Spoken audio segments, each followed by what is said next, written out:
In this video, I'll explain how to draw the Lewis dot structures for ionic compound formation. An example of an ionic compound is copper oxide, which forms on a penny when exposed to the oxygen in the air. Copper has 2 valence electrons, while oxygen has 6. When copper and oxygen react, copper, the metal, gives its electrons to the oxygen.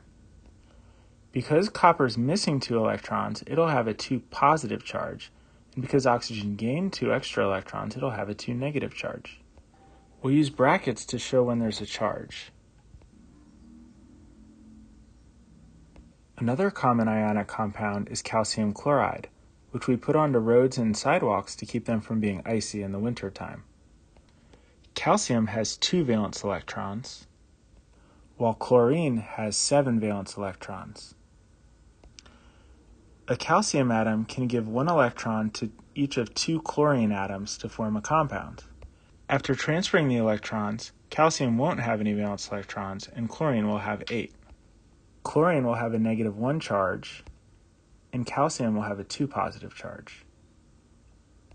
We put the calcium in the middle because it attracts both chloride ions. The chloride ions would naturally stay apart because they repel each other. A final example is sodium fluoride, which is the active ingredient in most toothpastes. Sodium has 1 valence electron, while fluorine has 7. Sodium will give its 1 valence electron to fluorine, and both elements will gain charges. Na1+ and F1- will form the compound sodium fluoride.